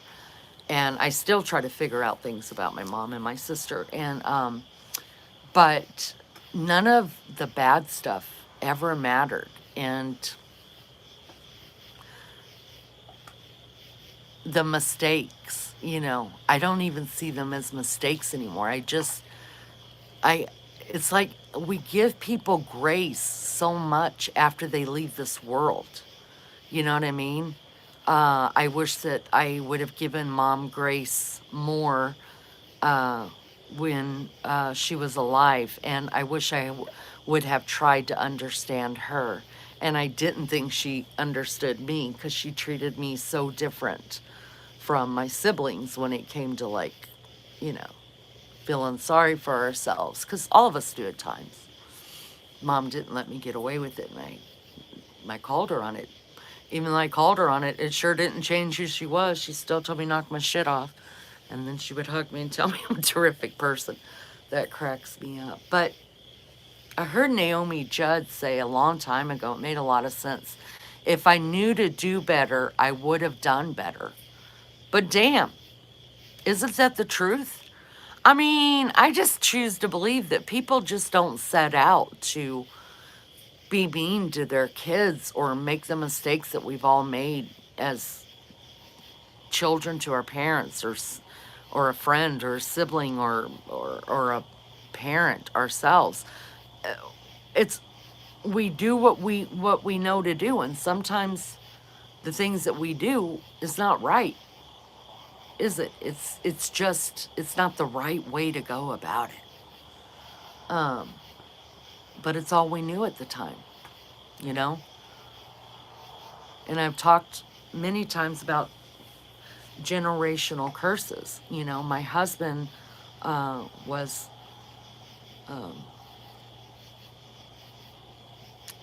pretty severely abused as a child, and he made the decision to be a different father. And I have to tell you, he's one of the greatest I know, amongst others that I've watched break generational curses. But there are some things that we do that we don't realize is a generational curse, and we just make the same mistakes over again. And then it takes us getting older to realize, damn, I didn't handle that right. I didn't do that right. Man, if I could only go back. But you can't. That's where grace comes in. You got to give yourself grace. You got to give, and for me, I try really to give others more grace than I have ever learned to give myself. But I am working on it, because I do know, I have learned that I deserve as much grace given to myself, that I deserve to give as much grace to myself as I give other people. So I have learned my value. I just haven't learned how to cut myself a break, if that makes sense. But I'm not the only person like that. I think people with decent hearts are very much like that. I think we're a lot harder on ourselves than we ever would be on anybody else.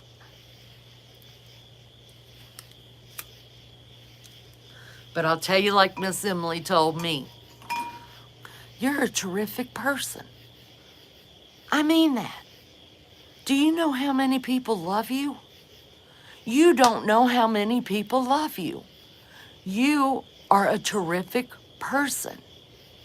That's what Miss Emily would tell all of y'all. Well, take that back. If you were a piece of shit, Miss Emily would not have a problem telling you you're a piece of shit. She wouldn't. But if she really thought you were being too hard on yourself, or that you weren't valuing your own worth, she would tell you in a heartbeat, you're a terrific person. And you need to learn that about yourself. And I'm trying, by God. Y'all hear that? For those that know, my dogs have a chicken, okay, that makes that noise. We've had that chicken, that same chicken, for way before Cheyenne died. So probably 5 or 6 years before Newt was ever came about, because that was Cheyenne's chicken. Well, so the chicken, there's only one of them here in the house. And little girl, Anichka, she holds onto that chicken and she walks around with the damn chicken all the time, especially when she is in heat. She babies the chicken. And it's just a rubber chicken that makes that damn sound. Well, when Newt finally gets a hold of the chicken, no, little girl's not in heat yet. When little girl, when Newt, when little girl leaves the chicken somewhere and is done with it, Newt will find it and go hide it. He'll bury it, or he'll find a spot where little girl can't find it, right? And then eventually Newt brings it back out. He'll be done with it and he lets little girl have it back. But all the while little girl's in heat, Newt does not touch the chicken. It's kind of like he just knows. Y'all, that chicken is black. It is the single most disgusting thing that I own, okay? I have thrown it in bleach water. I have scrubbed it with scrubbing things. I have thrown it in the washing machine more times than I can count. The damn thing just keeps getting buried and brought back in. I'm over the chicken, okay? I'm not going to wash the damn chicken anymore. They're just going to have the chicken the way they want to have it. And if it's nasty, it's their chicken, okay? What I thought about was this.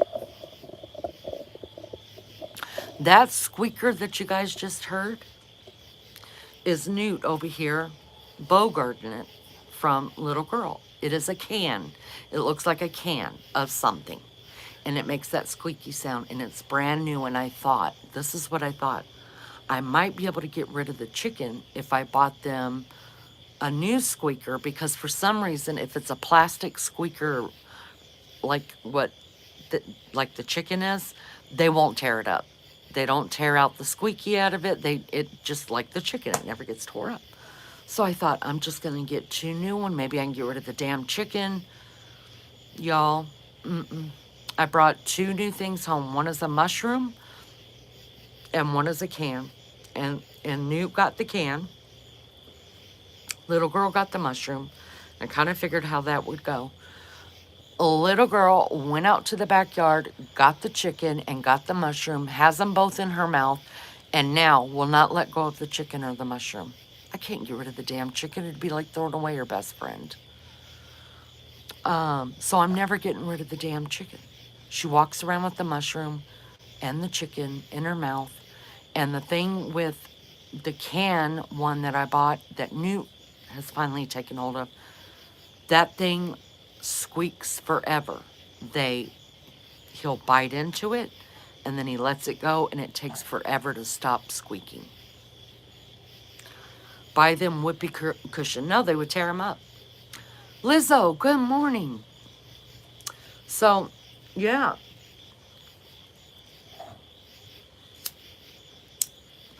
Again, not smoking anything but a cigarette. It just keeps going out. Well, this is the second one I lit because I got tired of trying to smoke that one. Keeps going out. But any hoop and a holler. So now we've got 3 squeaky things. The chicken squeaks really, really fast, but the mushroom squeaks really fast, but Newt's toy. So this is what he does. I'm going to show you guys. You guys ready?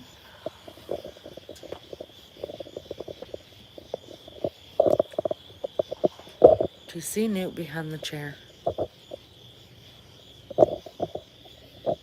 He's down there, right there. And he has got everything back there that he doesn't want little girl to have. And if little girl comes over there, or Wednesday, he'll growl at him and let him know. See, there's the damn, he's got the, right there, that white thing down there, right there. That is his can. And he dares them to touch anything that he puts in that little cubby back there. And when I'm sitting at the desk,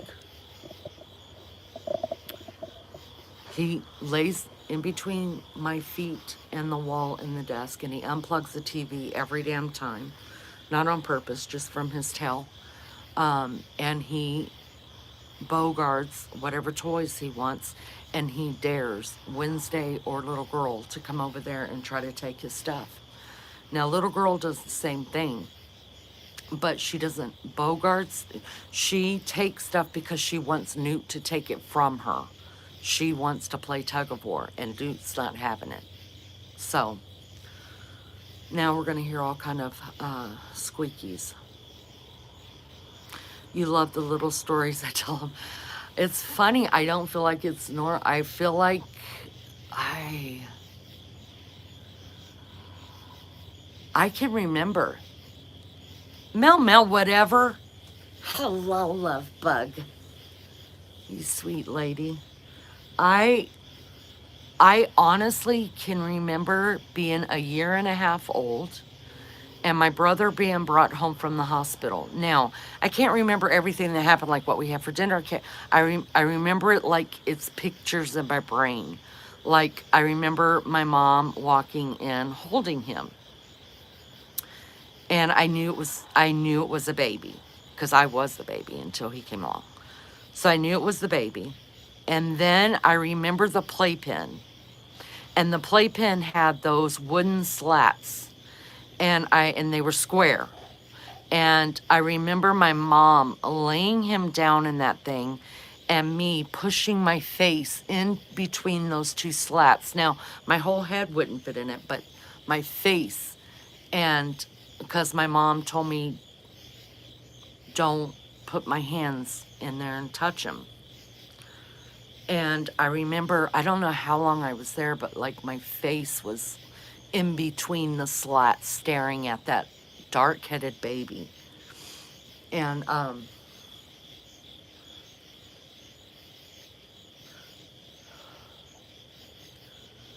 because I have that type of memory, like after that, I just remember little things in pictures, and I ask my sister about them. And then she'll tell me, yeah, that happened because of this or that or the other, you know. I mean,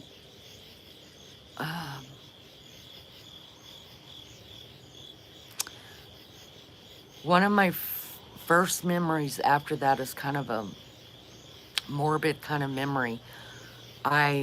We were still living in El Paso, which is where my little brother was born, and my mother was still married to who we believed to be our father at the time. And we were living on Fort Bliss, and it had snowed. And I was in the bathroom. My little brother Jimmy must have been a year old. So that would put me, you know, about 3. And I remember me and my brother were playing in the bathroom. And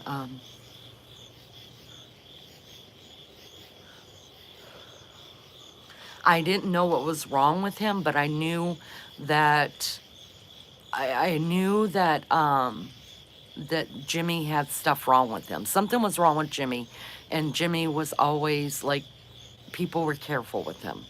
But I was young. I didn't understand what was happening, but I do know that we had to be careful with him. And the only thing I remember is, I remember playing in the bathroom, and my mom said we couldn't play in the water. I remember my older sister coming in and yelling at us because we were playing in the water. So we were sitting on the bathroom floor with the boats, these little plastic boats, and we were playing. And the next thing I remember seeing Jimmy fall over. And I tried to grab him, but I couldn't. he had developed, he had a seizure. He fell over, and somehow, now I have lived my whole life with my brother having seizures, and I will tell you this, it doesn't get any older, and I still react the same way almost every time I see him. Um, I remember grabbing him and trying to pull him to me. We were both sitting, but now he's laying on his side. He had developed a suction in his mouth, and it was on the bottom of the toilet. And I was trying to pull him away, but there was a suction. It was the oddest, weirdest thing. And then I noticed this blood coming from his head, and I started screaming like you never heard anybody scream.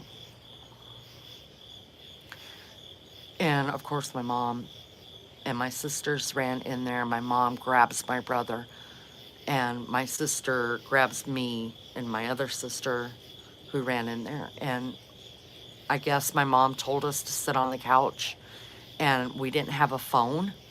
So the couch was in front of a window, and she was holding my brother running in that snow that was like, I remember it was up over her ankles, because I remember thinking, how deep is that snow? I can't see mom's feet. I remember that going through my head, and then being traumatized by the blood in the snow, like a drip everywhere. She just was running to the neighbor's house to, I guess, call 911 or whatever they had back then. I don't know. And I don't remember anything else about that day, but I remember that. But I have memories of weird stuff. And I can't tell you what was happening. Like at the time, as a little girl, I didn't know that was a seizure that my brother was having. He had he had, what do you call that? Febrile seizures, where anytime he would spike a fever, he would have a seizure. And he would spike a fever over nothing. He just would spike a fever, and he would have a seizure. And then they'd go to the hospital and they put him back on. Remember the phenobarbital used to come in those big glass jar bottle, they were amber colored glass. And, oh, I'm sorry to hear that, Mel. I thought he was dead, but there were many times like that. And then he outgrew it. The doctors always said he would outgrow it. He outgrew it, and then he ended up having a brain injury in an accident. And ever since then, seizures came back, and he's had them ever since then. And I thank God since that accident, have only witnessed, like, been by myself and witnessed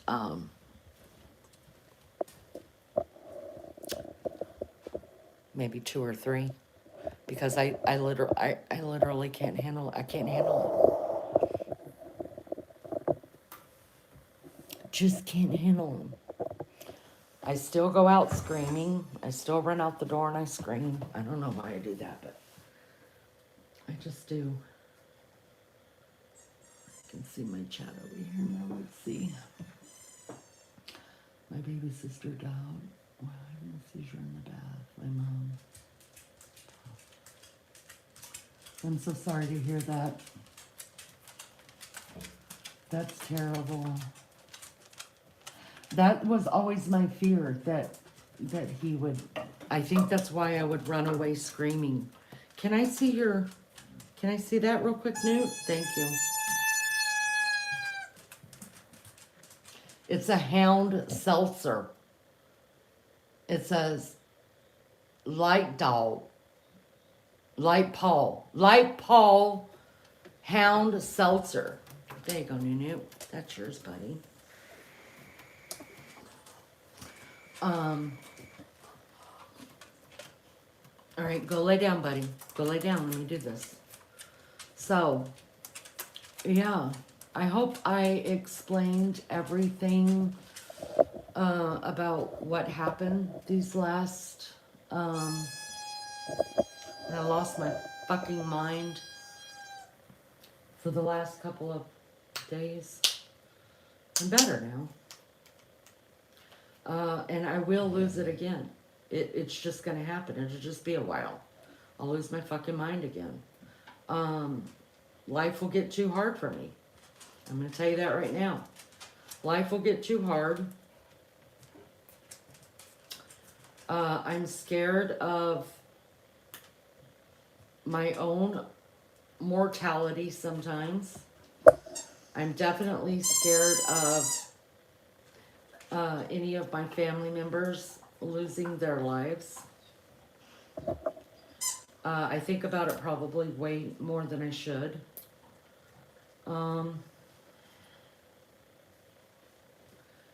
And losing Bob. And that's the other thing, y'all. That chicken's going on top of the fridge. That's not the chicken. Little girl has got the chicken hidden right now. Sean says he has epileptic seizures because of my genetically passed sleep apnea. Oh, wow. Wow.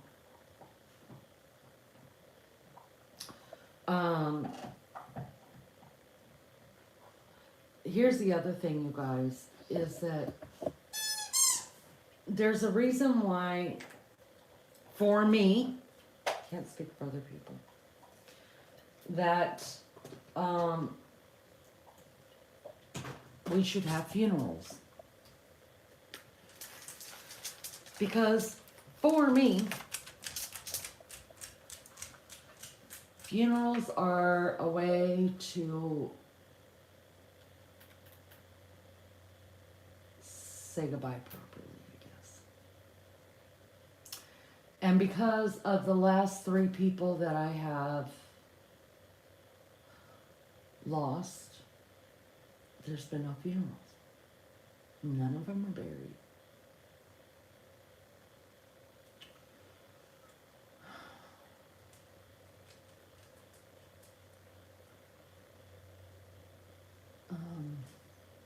And that, I struggle with that so hard. I don't know why. It's not like they're not being taken care of. It's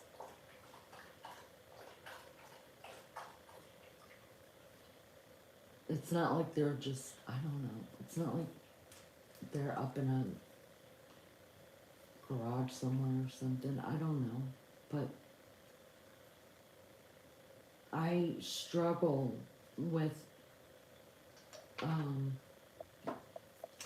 not having a place to go to talk to my mom or my sister.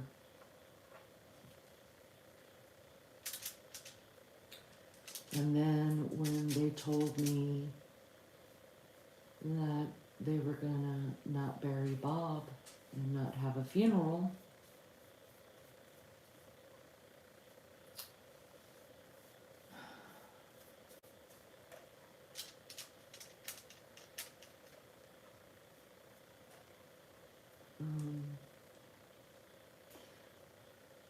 you know, I mean, he's not, I mean, I can't even, I don't even have say over what's happening with my mom and my own sister. I definitely wouldn't have any say over my father-in-law, right? And for me, I guess I could have say over my mom and my sister not being buried.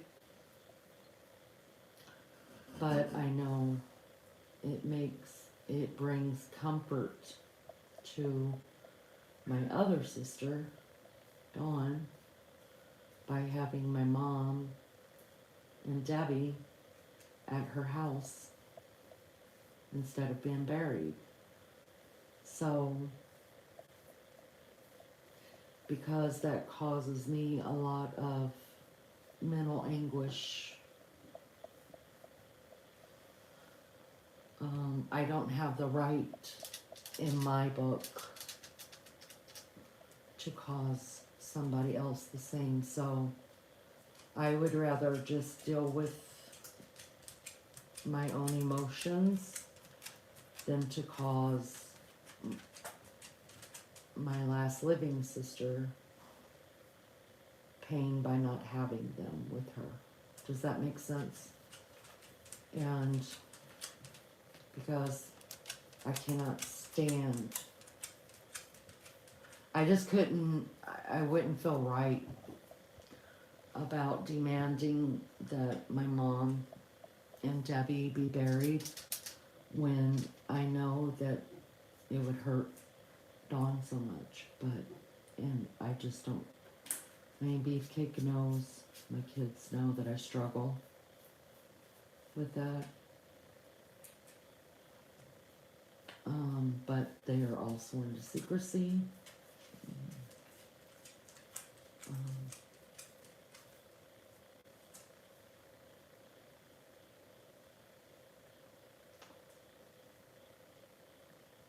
It's tough. A name, besides the fact there's no going someplace to talk or sit or feel close to them, names mean a lot to me. Like, so my mom's father, my grandpa, who I think was one of the greatest men to ever live, you know, the one that used to call us kids, us 4 kids were, my mom's 4 living children were his only grandchildren. My mother was his only child. And, you know, the same man that called us hooligans and we were all on dope, just smoking dope. He still was one of the greatest men that ever lived, and I loved him so much. My mother was in the hospital when he passed away, and the doctors wouldn't let her go home and bury her dad. So his caregiver, who they have known since my mother was a child, they took care of each other. She asked my mom what my mom wanted done, and my mom said to do with Grandpa what his wishes were, which was to be cremated and scattered to sea, because I told you my grandfather's mother came from the Bahamas, and my grandpa was born in the Bahamas, and he wanted to go back, and he loved Florida, but he loved his heritage and his people, and that's where his mother is buried, in the Bahamas. He took her back when she passed away. I'm gonna get you, hold on. So, Grandpa just said, since he loved taking the boat between the Bahamas and Miami, that he just wanted to be scattered at sea so that he could just go back and forth. And I always had a problem with that. I still, to tell you the truth, I still have the biggest problem with that, because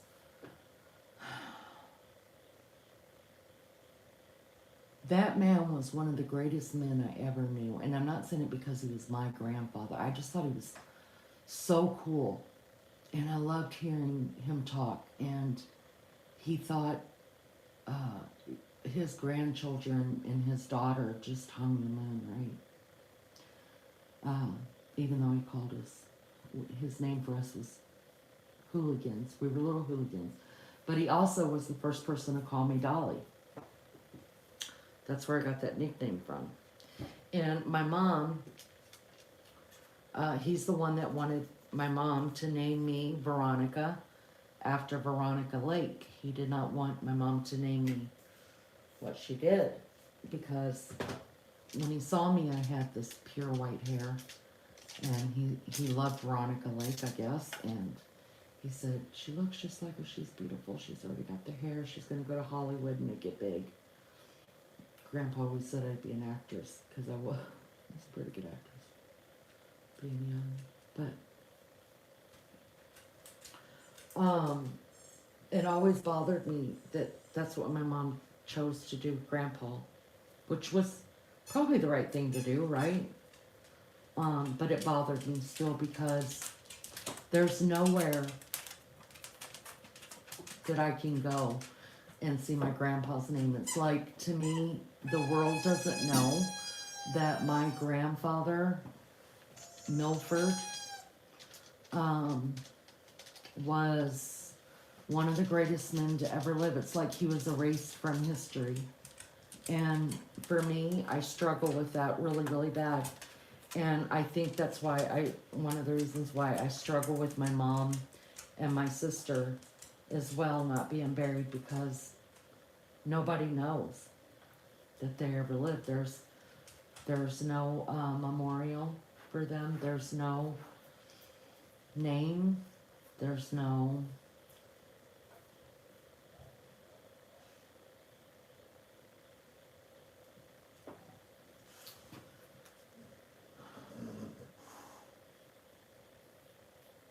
It's like they didn't live, you know.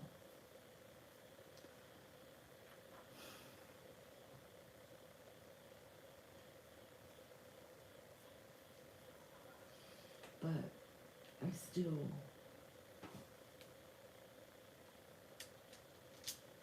did live, and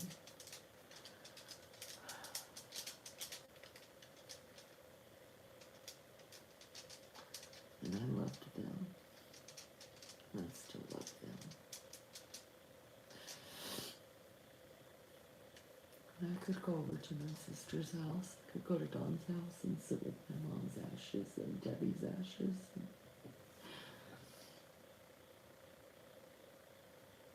But I don't want to do that. I don't want to look at a box. I want a beautiful place where I can put flowers and wipe off their headstone.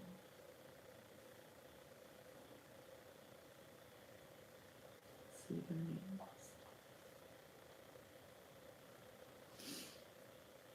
So I've not touched my mom's box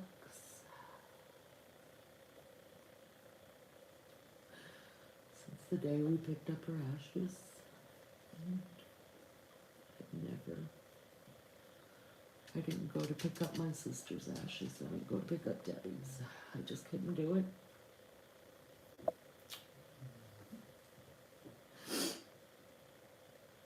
So I've never even seen her box. I just didn't.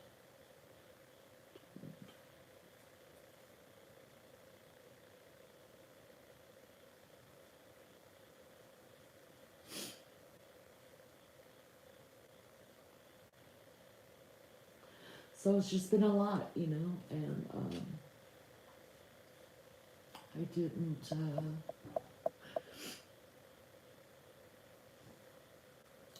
go with Beefcake and his mom when they went to go pick up Bob's ashes, and I truthfully have not been back over to the house since they brought the ashes home, because just can't handle looking at it.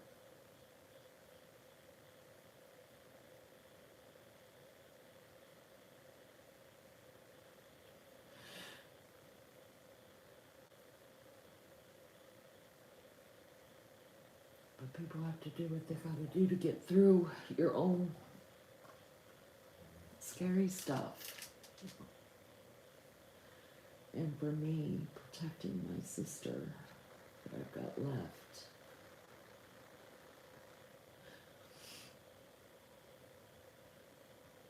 And her feelings of needing my mom and Debbie with her.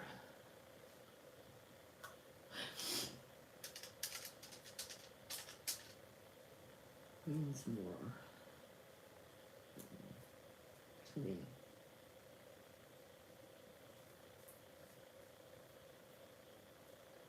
Because they bring her comfort there, you know? And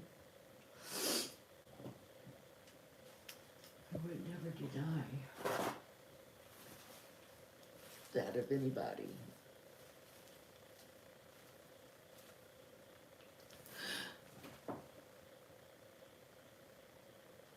But it's really hard.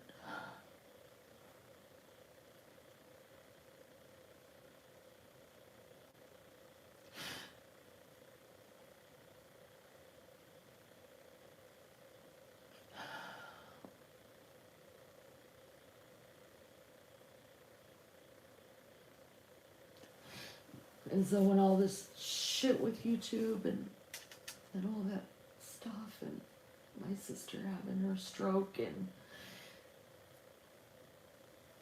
I just couldn't take it anymore. I was scared. Kept thinking, if God had allowed Dawn to pass away instead of live through that stroke, then I would have been here.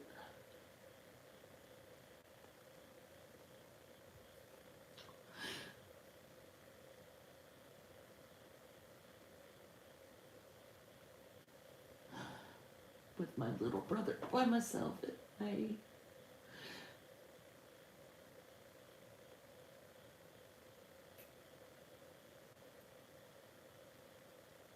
I don't know if Jimmy and I, either one,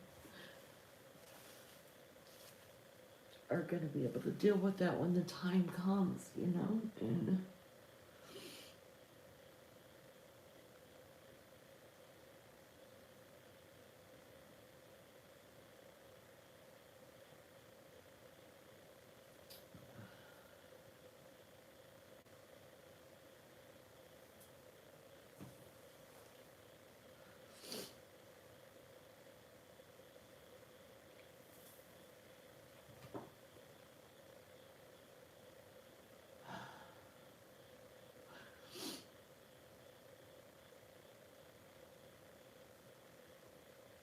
I'm just really, really scared.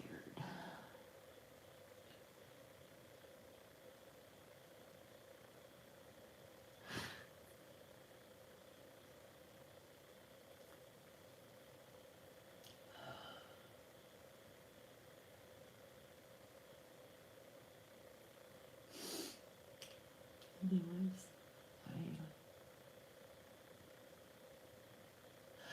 I appreciate you guys being here and just listening, and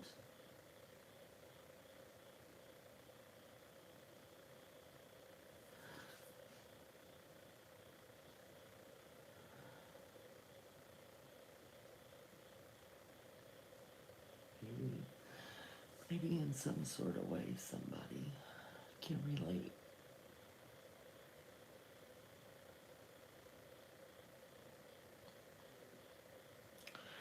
But I don't think I can stop the train of emotions, you guys, so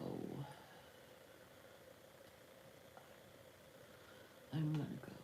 But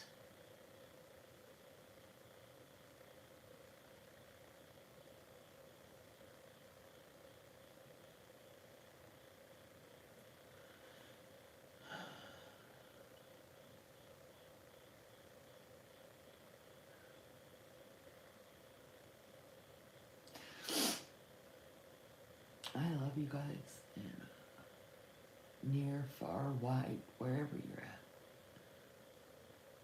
Thank you for the grace that you give me. Thank you for the forgiveness and for the love, because we all need it sometimes.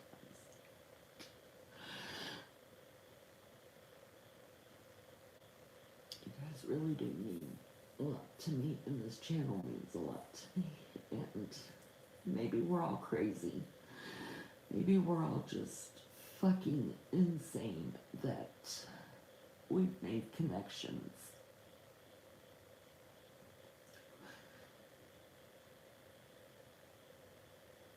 online. And I mean, connections that I've made with some of you is connection that I haven't even been able to make in the recent years with since Mrs. Kravitz moved. I have made more connection with some of you guys that I will never ever meet. So maybe we're the crazy ones. Maybe. But then maybe we're not.